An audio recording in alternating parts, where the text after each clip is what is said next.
Media तक आई।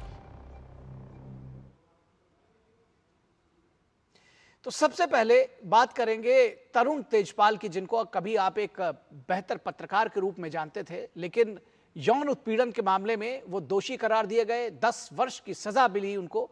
तो इस पर अफसोस जाहिर करने के बजाय अब उन्होंने विक्टिम कार्ड खेलना शुरू कर दिया है। एक ऐतिहासिक फैसले में बॉम्बे हाईकोर्ट की गोवा बेंच ने तहलका मैगजीन के संस्थापक तरुण तेजपाल को वर्ष 2013 के यौन उत्पीड़न मामले में दोषी ठहराया है। हाईकोर्ट ने उन्हें 10 वर्ष के कारावास और 5 लाख रुपए के जुर्माने की सजा सुनाई है। हालांकि अदालत ने उन्हें सरेंडर करने के लिए 2 सप्ताह का समय दिया है। अपने दोस्त की बेटी और तहलका में जूनियर ट्रेनी रिपोर्टर के साथ हिंसक और अमानवीय व्यवहार पर अफसोस जताने के बजाय तरुण तेजपाल ने अपने कुकृत्य को छिपाने की कोशिश की है। हाईकोर्ट के फैसले पर प्रतिक्रिया देते हुए तरुण तेजपाल ने स्वयं को राजनीतिक प्रतिशोध का शिकार बताया। उन्होंने खुद को क्रांतिकारी पत्रकार बताते हुए उमर खालिद और शर्जील इमाम का हवाला दिया और कहा कि वे भी उन्हीं की तरह जेल जाने वालों में शामिल हैं। यौन हिंसा के मामले में दोषी ठहराए जाने के बावजूद उन्होंने इस पूरे मामले को पॉलिटिकली मोटिवेटेड बताया। तेजपाल का कहना है कि मामले में सबूतों की ठीक से जांच नहीं की गई। उन्होंने कहा कि वे राजनीतिक बदले और तहलका में उनके काम की वजह से मेरे पीछे पड़े हैं लोग। संवैधानिक व्यवस्था में एक आम इंसान को भले ही देर से न्याय मिले, लेकिन न्याय मिलना अवश्य है। वहीं तरुण तेजपाल जैसे दंभी और अभिमानी लोगों का आरोप है कि वे धन और प्रभाव के बल पर न्याय को प्रभावित करने का प्रयास करते हैं। इसके बावजूद एक जूनियर रिपोर्टर के साहस और संविधान के प्रति उसकी आस्था ने उसे संघर्ष करने की प्रेरणा दी और अंततः तरुण तेजपाल को जेल की सलाखों के पीछे जाने की सजा सुनाई। कानून के मुताबिक जिसकी पहचान उजागर नहीं की जा सकती, उस पीड़िता ने आरोप लगाया था कि 7 और 8 नवंबर 2013 को थिंक फेस्ट कार्यक्रम के दौरान होटल की लिफ्ट में तरुण तेजपाल ने उसके साथ 2 बार यौन उत्पीड़न किया। इस मामले में तरुण तेजपाल को 30 नवंबर 2013 को गिरफ्तार किया गया था। हाईकोर्ट में पीड़िता की ओर से दलील देते हुए सॉलिसिटर जनरल ने अदालत से आग्रह किया कि तरुण तेजपाल को अधिकतम सजा दी जाए। उन्होंने कहा कि पीड़िता उसकी बेटी की उम्र की थी, वो उसके लिए पिता के समान था और उसे ऐसा अपराध नहीं करना चाहिए था। उन्होंने अदालत से समाज को स्पष्ट संदेश देने की अपील करते हुए कहा कि अगर कोई लड़की ना कहती है तो उसका अर्थ केवल ना ही होता है। यहां यह बात गौरतलब है कि उससे पहले गोवा की फास्ट ट्रैक अदालत ने पीड़िता की गवाही को उत्कृष्ट गुणवत्ता का नहीं मानते हुए तरुण तेजपाल को बरी कर दिया था। अपने बचाव में तेजपाल ने पीड़िता के व्हाट्सएप चैट का व्यापक रूप से उपयोग किया था। अदालत ने उन्हें इन चैट्स को साक्ष्य के रूप में पेश करने की अनुमति भी दी थी। इसे संभवतः भारतीय न्यायिक इतिहास का ऐसा पहला मामला माना गया जिसमें बलात्कार के आरोपी को पीड़िता के निजी संदेशों के आधार पर उसकी विश्वसनीयता पर ही सवाल उठाने और अपना बचाव में उनका उपयोग करने की अनुमति मिली थी। लेकिन अंततः सत्यमेव जयते की भावना एक बार फिर स्थापित हुई। सत्य ने तरुण तेजपाल के तमाम प्रयासों और पीड़िता के चरित्र पर सवाल उठाने की कोशिशों को निष्फल कर दिया।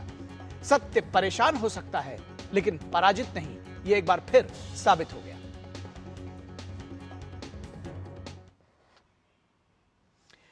तो गोवा के सीएम प्रमोद सावंत ने कोर्ट के इस फैसले का स्वागत किया है।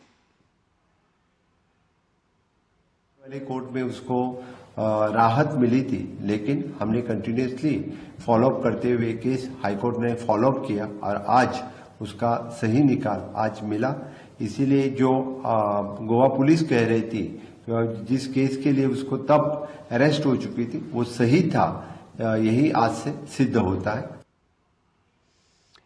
वही गोवा पुलिस के अधिकारी सुनीता सामंत ने तरुण तेजपाल को सजा दिए जाने की सराहना की।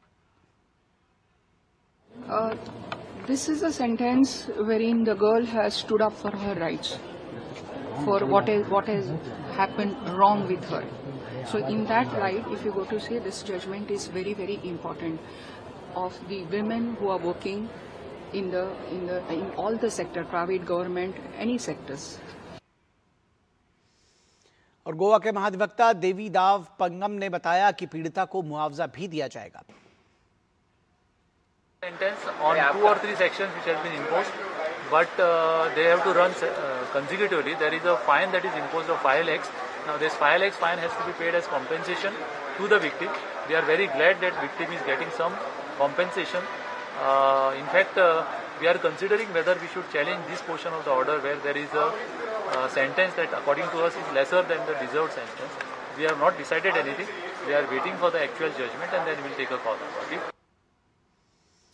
वहीं इस पूरे मामले में सजा पाए तरुण तेजपाल का कहना है कि वो अपने अपील करने का अधिकार का उपयोग करेंगे और सुप्रीम कोर्ट का रुख करेंगे। हम लोग अभी इसको अपील करेंगे सुप्रीम कोर्ट में, ठीक है ना। हम लोग बिल्कुल नाखुश हैं इस जजमेंट से।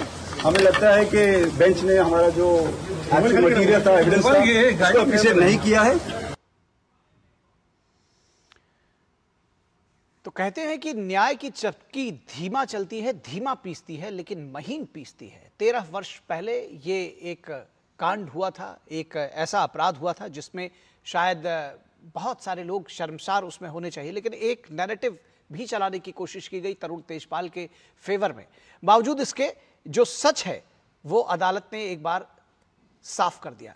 तो इस पूरे मामले पर हम अपने संवाददाता से जुड़ेंगे और इसके साथ ही साथ हमारे संपादकीय सलाहकार विनोद मिश्रा हमारे साथ जुड़े हुए हैं इस पूरे विषय पर बातचीत करने के लिए। विनोद जी, जो कहते हैं ना कि 13 वर्षों के बाद ही न्याय मिला, justice delayed is not justice denied and justice hurried is not justice buried, एक नई परिभाषा भी कहा जा रहा है। तो देर से मिला लेकिन न्याय मिला, तो जिसको कहते हैं कि सत्य परेशान हो सकता है लेकिन पराजित नहीं। और निश्चित रूप से अगर इस केस में आप देखें तो ये सत्य परेशान हो सकता है और सत्य कभी पराजित नहीं होता। ये इसका एक बेमिसाल उदाहरण है। देखिए, आप कल्पना भी नहीं कर सकते कि ऐसे जिसको क्रांतिकारी एक पत्रकार के रूप में देश और दुनिया में बनाया गया था, एक बड़ा सा फ्रेम बनाया गया था, उनके निर्दोष होने के साबित करने के लिए इस देश ने न्यायिक प्रक्रिया में क्या क्या नहीं देखा। जी, एक नाबालिग लड़की जो एक ट्रेनी के रूप में इनके यहाँ काम करने आई थी, वो इनके एक दोस्त की बेटी ही थी, लेकिन आप ये देखिए कि उसके साथ में उसको लेके तरुण तेजपाल को ये पहली बार इस देश में हुआ है कि उसकी उस लड़की, उस नाबालिग लड़की का, उस जूनियर रिपोर्टर के निजता का उल्लंघन करते हुए उसके व्हाट्सएप में जो उसके अपने फ्रेंड सर्किल में जो बातें होती थी उसको लेके उसका कैरेक्टर असैसिनेशन किया गया। तरुण तेजपाल ने उस ट्रायल कोर्ट में यह साबित करने की कोशिश की थी कि उस लड़की का, उस जूनियर रिपोर्टर का कैरेक्टर ही ऐसा है। अब आप सोचिए, ये एकदम आप सोचिए कि एक आम आदमी को जस्टिस मिलना इस देश में कितना टफ है, जब ये प्रभावशाली लोग और एक बड़े बड़े नैरेटिव बनाने वाले लोग, एक तरह से आप कहिए इकोसिस्टम का, एक सिस्टम का एक पार्ट बना हुआ वो लोग, किस तरह से एक लड़की के उस जद्दोजहद, उस संघर्ष को किस तरह से डिफीट कर रहा था। पहली बार इस देश में हुआ था कि उस लड़की के व्हाट्सएप चैट जो अपने दोस्तों और अपने लोगों से वो लड़की कभी की हुई थी, उसको सबूत बनाते हुए ट्रायल कोर्ट में तरुण तेजपाल बरी हुए थे, क्योंकि वे साबित कर रहे थे कि ये लड़की का कैरेक्टर इस तरह का है कि वो इस तरह की चीजें बात करती है, व्यवहार करती रही। जबकि सुप्रीम कोर्ट इन मामलों में कई बार साफ कर चुका है, कि उसकी निजता माना है। जी बिल्कुल, इसका कोई लेना देना और नहीं। ये समझिए सब चीज का कि आज अगर तरुण तेजपाल हाईकोर्ट के इस फैसले पर पॉलिटिकल वेंडेटा की बात कर रहे हैं, वो शर्जील इमाम और उमर खालिद से अपने को कंपैरिजन करके देश के महान पत्रकार के सूची में अपने को ला रहे हैं, तो आप समझिए इस बात को कि इस देश में आम लोगों के लिए न्याय कितना मुश्किल काम होता है। उस लड़की के आप साहस की बात कीजिए, उसके संघर्ष की बात आप देखिए कि उसने साबित किया है कि जस्टिस डिलेड जो आप बात कर रहे थे, लेकिन जस्टिस डिनाई नहीं होता है और 13 साल के बाद उसको जस्टिस मिला है।